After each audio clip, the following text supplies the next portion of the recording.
Emma was enjoying her evening, staying home alone. Her parents had gone away for a few days, leaving the whole house at her disposal. The silence, cozy blanket, and a TV show seemed like the perfect combination for a peaceful night. Near midnight, she noticed her phone blink with an incoming call from an unfamiliar number. Who could this be so late? She muttered and declined the call. A minute later, the phone rang again, from the same number. Emma frowned but decided to answer. "Hello," she said, trying to sound confident. On the other end, there was only quiet, heavy breathing. "Is this some kind of joke? Who are you?" Emma asked, irritated. There was no response. She hung up and blocked the number. Returning to her show, she tried to brush it off, thinking it was just a prank. But an hour later, her phone rang again. This time, her own number appeared on the screen. Emma froze, staring at the screen. "This is impossible," she whispered, but still picked up the phone. The voice on the other end was distorted, a whisper that sounded strangely familiar, as if it were her own voice. "You have to leave." Emma dropped the phone. Her heart was pounding, her fingers trembling. It was just a bad prank, she told herself. She turned off her phone, trying not to panic. However, the night grew more unsettling. The clock on the wall read 3:33 when Emma woke up to a muffled knocking sound coming from downstairs. She froze, listening. The sound came again. Maybe it's the wind or the old house, she tried to reassure herself. But when she went downstairs, she noticed the front door slightly ajar. She tensed even more when she saw dirty footprints on the floor, leading right to her room upstairs.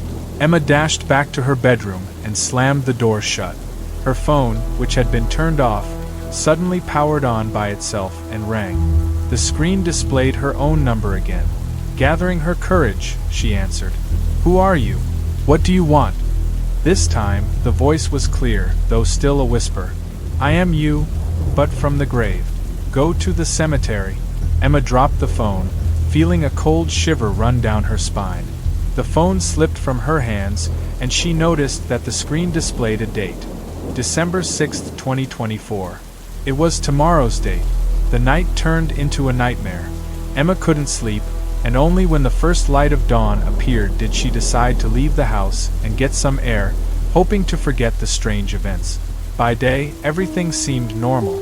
The quiet street, the sunlight. But as she passed the old cemetery on the outskirts of town, Emma stopped. Something seemed to pull her there. "It's just a coincidence," she told herself, but her legs carried her forward on their own. Deep in the overgrown part of the cemetery, she saw a freshly dug grave with a temporary plaque. Her heart stopped when she read the name. The plaque read, Emma Roberts, 2002 to 2024. With a wild scream, she ran back home. But the strangeness didn't stop there. That night, she again heard the ringing of her own number. When she answered, the voice said, "Your time has come." The next morning, Emma was nowhere to be found at home. Her body was discovered at the cemetery, by the grave with her name. Her phone, left on the bed, kept ringing. The number was always the same, her own. Kate had always loved visiting her parents' house. The cozy place on the outskirts of a small town in Maine seemed perfect for a peaceful retreat. But this time, she was there alone. Her parents had gone away for a week to visit relatives, leaving Kate to take care of the house. She enjoyed the silence, brewing tea and settling down with a book in the living room. The entire day passed calmly, but as night approached, the atmosphere in the house began to feel different, almost as if the walls had grown colder, and the silence was too heavy. Kate attributed the feeling to exhaustion. She went upstairs, lay down in bed, and quickly fell asleep. But in the middle of the night, she was awakened by a strange sound, a faint rustling, as if someone was running their fingers across the wooden floor. She listened carefully, but the silence remained. It must have been my imagination, she thought, and closed her eyes. But a few minutes later, the sound repeated itself, this time coming from directly beneath the bed. Her heart raced. Kate propped herself up on the bed and turned on the lamp. She looked at the floor, trying to spot the source of the sound, but saw nothing. To calm herself, she decided to check under the bed. With trembling hands, she grabbed her phone, turned on the flashlight, and looked beneath it. The light revealed a photograph. Kate frowned. It was a picture of her, taken recently, right in this house. But what truly horrified her was that the photo was smeared with blood. Kate yanked her hand away, dropping the phone. At that moment, she heard something creak in the corner of the room, as if someone had gotten up. Grabbing her phone, she jumped onto the bed, staring toward the sound. "Who's there?" she screamed, but all she received was an oppressive silence. Gathering her courage, she shone the phone's light under the bed again, but the photo was gone. Instead, a long blood-stained streak remained on the floor, stretching from the bed to the door leading into the hallway. Kate froze, unsure of what to do. "Someone's in the house," she thought. Grabbing the nearest book as an improvised weapon, she decided to venture into the hallway. The bedroom door was open. Kate cautiously peeked out, but the hallway was empty. The ceiling lights began to flicker, emitting a faint electrical crackle. She took a few steps, but then she heard a soft whisper behind her. "You found me?" Kate spun around, but saw nothing. Now the whisper was coming from the far room, the study, her father's, which was always locked. There was a fingerprint smudge on the door, as if someone had been pulling on the handle with force. Fear gripped her entirely, but something invisible seemed to pull her toward it. She approached the door, slowly turned the handle, and peeked inside. The room was in perfect order, but on the desk there was a frame with a photograph that used to hang in the living room. It was a family photo, with her parents, and her younger brother all happily together. But now, her face was crossed out with a bloody X. From behind her, the whisper came again. "Look closer." Kate turned around but saw only the empty hallway. When she glanced back at the photo, her heart stopped. Now there were no parents or brother in the picture, only her, standing in the darkness. Suddenly, the study door slammed shut, and the lights in the entire house went out. In the absolute darkness, Kate felt a cold whisper right next to her ear. "Your turn." The next morning, the police found the house empty. Kate had vanished without a trace. The only thing left in her bedroom was a photograph lying on the bed. The only thing written on it, in blood, was, "Now you're home." Emma had always dreamed of having her own house, away from the hustle and bustle of the city. The old, yet cozy house on the outskirts of a small town seemed perfect. Her parents had warned her, saying that such houses were full of problems, but Emma was undeterred. She felt that she could turn it into a real home. Moving day passed in a whirlwind of activities. Furniture, boxes, endless cleaning. Emma didn't even notice when evening arrived.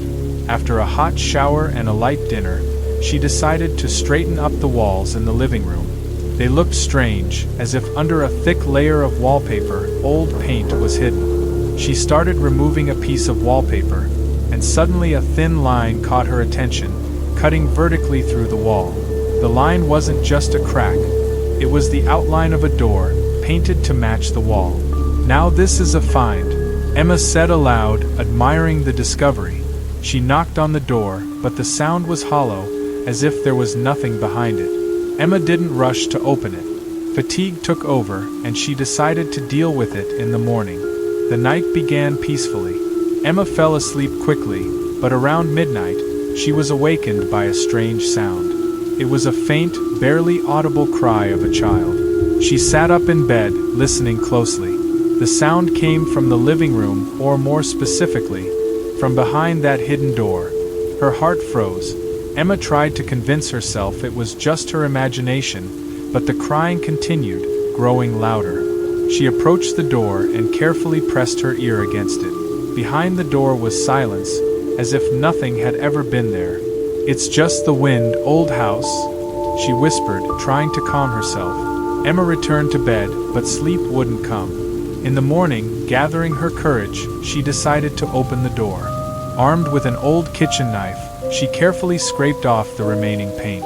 Beneath the paint was a heavy wooden door with a rusty handle. When she turned the handle, the door creaked open. Emma froze on the threshold.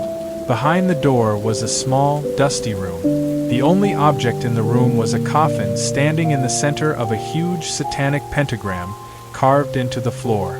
The coffin looked old but strangely secured with new metal lock. On the lid, her name, Emma Brown, and the date, June 15, 2024, were carved. It was the date of her death. Emma recoiled, covered in cold sweat. This couldn't be real. Who did this? How do they know my name? She whispered, trying to suppress the panic. She ran out of the room, slammed the door, and called her best friend Lauren. Lauren arrived immediately. Emma told her everything, but when they entered the room together, the coffin was gone. In its place was only a scorched pentagram. Emma, are you sure you're not overtired? Maybe you just imagined it? Lauren asked, trying to calm her down. I know what I saw. It was my coffin, and there was the date of my death. But Lauren remained skeptical. Emma felt even more alone and confused. That night, she heard the crying again, but this time it was coming from her bedroom. Emma jumped up and turned on the light, but the room was empty. She tried to go back to sleep, but within minutes, she felt something cold touch her hand. She opened her eyes and saw that her hand was covered in blood. Written on it was, June 15th. Days passed, and Emma noticed more strange things. Mirrors would fog up, and strange symbols appeared on them. Her phone would ring, but the screen showed no number. Every time she answered, the same child's cry came through the receiver. The day before the fateful date, Emma couldn't take it anymore and decided to open the door again. She armed herself with a crowbar and a flashlight. When the door opened, the room was just as it had been the first time. Empty, but once again, the coffin stood in the center. Emma approached it. This time, the lid of the coffin read, "Welcome home." Her heart pounded, but Emma opened the coffin. Inside, she saw herself, or rather, her dead body, dressed in the same clothes she was wearing. She screamed and ran away. But as soon as she left the room, the door slammed shut behind her. Emma turned around and saw that the walls of the house were covered in blood. Words were scrawled on them. "You won't leave." On June 15th, Emma disappeared. Her friends and family couldn't find her or any signs of a struggle. The police only found her house in perfect order. The only odd detail was a scorched pentagram on the living room floor, and in the center, the coffin. When the lid was opened, it was empty, but the inscription still read, Emma Brown. June 15th, 2024.